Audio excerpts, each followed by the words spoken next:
Students, so let us come to question numbers 11 and 12.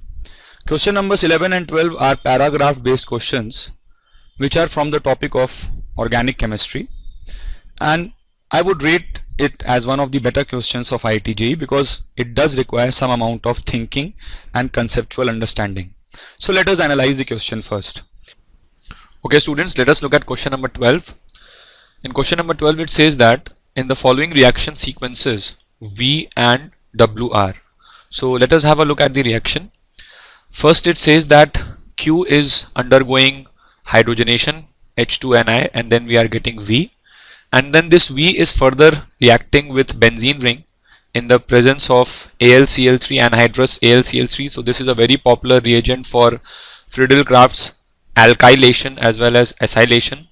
Then we are carrying out ZnHg in presence of HCl. This is your Clemmensen reduction, and further we are making H3PO4 react with it. Okay, so if you try to recall, Q was our trans form of the acid, which is malonic acid. So I'll just take you to the solution on the next page.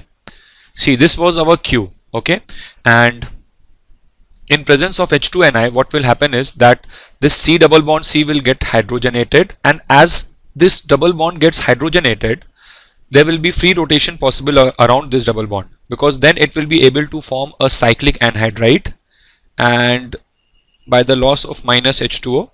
So this will be our V, that is succinic anhydride. I will just write the name over here, succinic anhydride, because in the double bond case it would not have been able to form a cyclic anhydride because around the double bond there is restricted rotation and these two COH groups are far apart. But as this double bond gets hydrogenated in the presence of H2Ni, there will be free rotation and both the COH groups can come on the same site. I'm just drawing an arrow over here, can come on the same site, and from there will be minus H2O to form a cyclic anhydride, which happens to be our V. And now further, the second scheme of the reactions is fairly simple. We are taking a benzene ring and we are making it react with succinic anhydride in the presence of AlCl3. So this is your standard Friedel-Crafts acylation reaction. This will be the first product. Then in Clemmensen reduction, that is ZnHgHCl, this double bond O over here gets reduced to CH2, and finally with presence of H3PO4 we will get another reaction. There will be a ring formation which will taking place, and finally this will be our V.